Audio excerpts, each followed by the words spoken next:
La educación funda sociedades, proyectos para vivir, civismo para confluir, transforma, eleva, encumbra. La educación ensambla y también separa, instruye para existir y aísla para prescindir.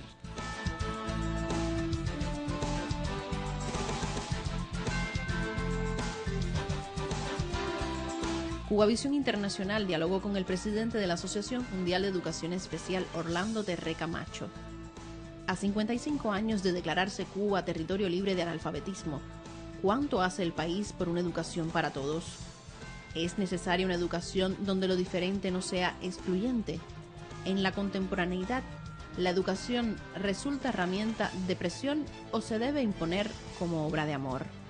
Sobre esto, en primera persona.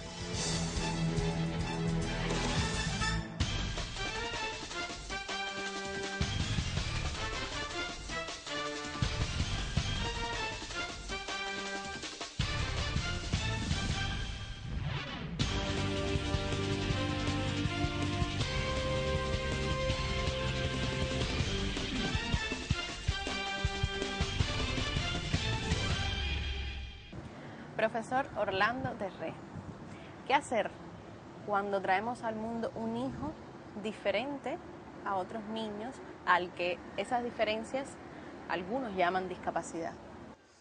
Interesante tu pregunta y al mismo tiempo comprometedora.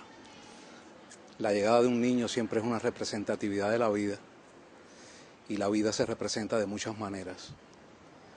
Soñar siempre ha sido la posición de una madre, un padre, y a la hora de la llegada de un hijo, la espera es un acontecimiento, es la redención con la llegada de un hijo. Por eso es que cuando se marcan las diferencias, el amor se sublimiza, y así Martí nos hacía pensar, desde el vientre materno lo que llega, desde lo que llega para la vida. Ahí entonces surge la bondad del educador, del maestro, del padre, de la familia, para asistir a aquello que no es tan igual, pero sí es diferente. Y se enriquece la familia y se enriquece la obra humana. Por eso es que hay que estar preparado para la vida y para las llegadas y los encuentros. Se ha afirmado que en los últimos años, con respecto a la discapacidad, ha habido un avance significativo. Los problemas claves de las personas impedidas fueron abordados dentro del marco de los derechos humanos. ¿Cómo la sociedad contemporánea enfrenta este reto? Mira, asistimos sin duda hoy en la actualidad a un replanteamiento de las políticas educativas que tienen que ver con la educación. Y en una de ellas está justamente la atención a las diferencias. Entender que no somos iguales, entender que somos diferentes, ahí está la clave. De hecho, entonces empezamos a pensar que lo que hemos venido haciendo en términos de diferencia toma esto un nuevo planteo, una nueva mirada, un nuevo formato que tiene que ver con la educación y es cómo adecuar las nuevas condiciones de la escuela y de la educación para una enseñanza o una educación para todos. Todos entendidas desde la diversidad, todo entendido desde la diferencia, todo entendido desde una nueva concepción teórica que tiene que ir en la búsqueda de un discurso nuevo, de nuevos lenguajes para desde ese posicionamiento teórico atender las diferencias. Yo creo que la diversidad nos enriquece y en ese sentido tenemos que empezar a construir nuevas dimensiones en torno a esta comprensión. Muchas veces dichas, discursivas, pero pocas veces implementadas acciones que respondan a las necesidades de otros y que otros sean diferentes. ¿Y cómo se está adecuando ese proceso educativo a estas diferencias, a esta actualización que usted llama? ¿Cómo se está adecuando este sistema educativo? Mira, nuevos discursos en torno a la comprensión de una inclusión educativa, de una equidad en la educación, son elementos que sustentan hoy la educación del cambio de hoy. Pero yo creo que el planteo es más complejo aún. Hablar de inclusión educativa, hablar de educación inclusiva, lleva implícito justamente definir algunos recursos que tienen que ver con la desigualdad. ¿Qué entendemos por educación inclusiva? Entender la educación inclusiva es un nuevo planteo para dar respuestas a estas necesidades que se presentan dentro de la educación, dentro de la escuela, y que desde una educación más equitativa, con metodologías prácticas diseñadas, adecuadas, para atender la diversidad, presupone un nuevo tipo de enseñanza. Yo desde mi planteo teórico como docente, como maestro, justamente creo que tendríamos que preguntarnos quién enseña y quién aprende, y esta puede ser la fórmula para etiquetar esto que hoy llamamos educación inclusiva. Dar una visión hacia la exclusión, hacia las desigualdades, hacia el abuso, hacia lo que ocurre en torno de los contextos de nuestras naciones, es quizás también un planteo que tiene que ver con esto de la educación inclusiva. Yo creo que la educación inclusiva intenta dar respuesta a la exclusión, a las desigualdades, y de hecho habría que pensarla, habría que repensarla, y siempre es resignificado. Yo creo que la educación es la clave. Estamos en la Universidad de La Habana, acompañados por el alma mater. Profesor Orlando Terré, ¿qué entendemos por educación especial acá en Cuba? Porque hemos sabido de experiencias en otras latitudes, donde por ejemplo los niños con discapacidad son insertados dentro de aulas. Sin embargo, aquí en Cuba tenemos escuelas de educación especial donde se les da un tratamiento diferenciado a estos niños, sobre todo en los primeros años, del proceso educativo. Entonces, ¿qué entendemos por educación especial en Cuba? Descríbanos el sistema de educación especial en Cuba. Bueno, acercarnos a la educación especial es acercarnos al pensamiento de Martí. Martí nos decía que la educación especial es una obra de infinito amor, y quienes la ejercemos practicamos una sublime profesión de amor.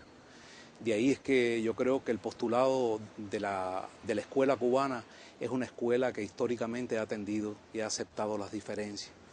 Y en ese sentido la educación especial ha sido uno de los logros que a mi juicio sostienen el principio social de Cuba y por supuesto de su revolución.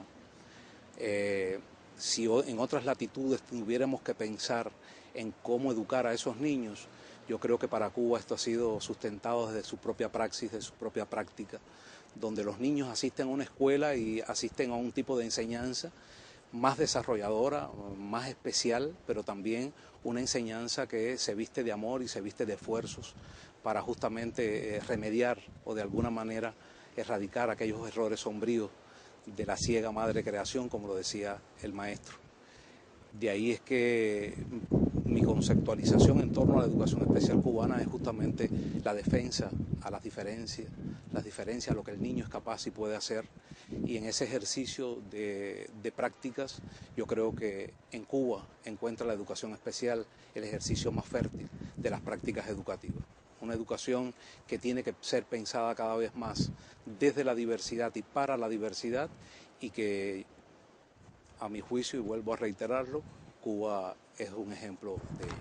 Usted también ha afirmado que la desigualdad social y económica de las naciones imposibilita de alguna manera una educación para todos. Cuba es un país del tercer mundo, subdesarrollado.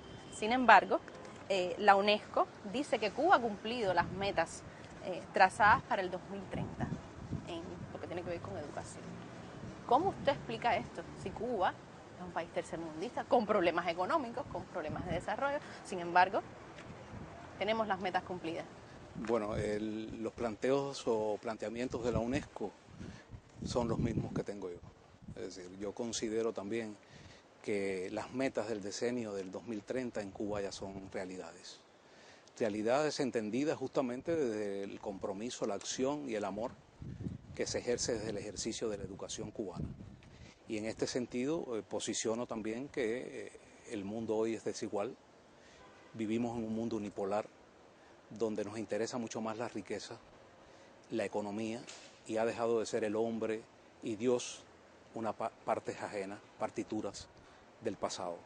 Yo creo que resignificar la generación, el pasado, el presente y el futuro es justamente darle el valor verdadero a esa educación para todos, y que Cuba, por justamente el ejercicio de prácticas sociales, ha defendido y hoy es una representatividad no solamente de este contexto latinoamericano, sino a nivel internacional, a nivel mundial.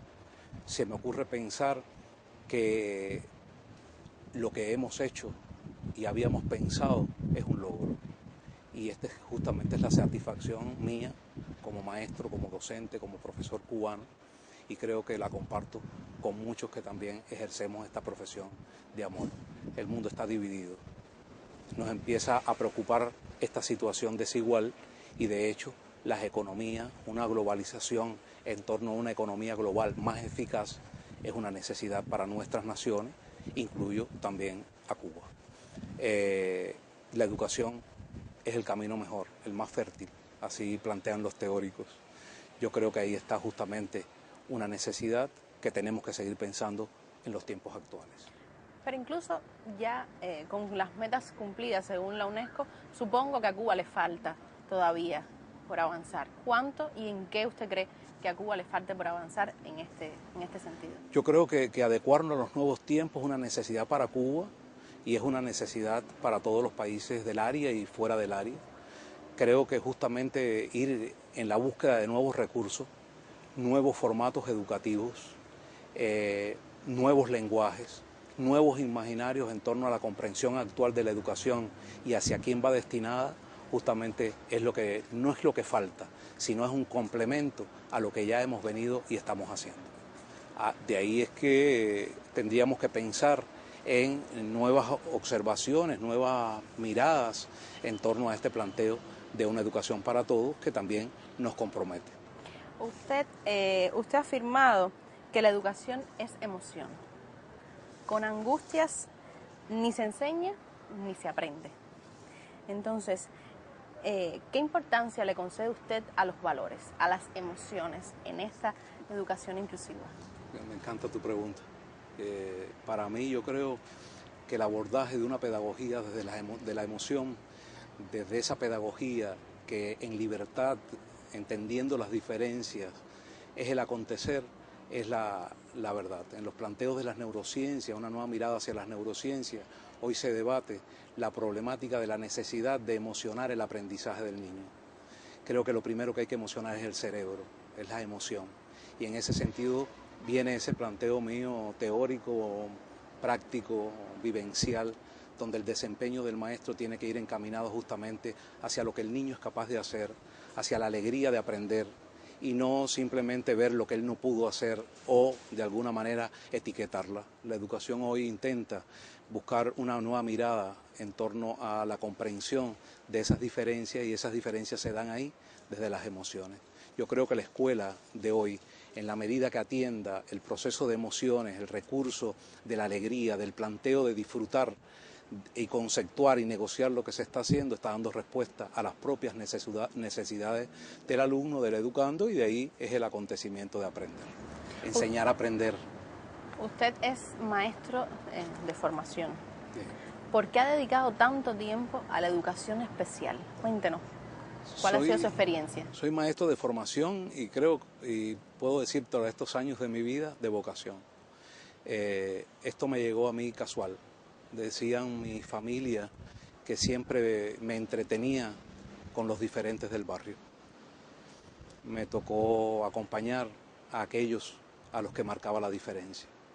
Y de ahí en el proceso de creer en lo que se podía hacer en la vida, casualmente me llegó mi formación, una formación que tenía que ver con una carrera en el exterior, en la Unión de Repúblicas Socialistas Soviéticas, y acudí a estudiar algo que para mí era un planteo, era una meta, y era ser defectólogo.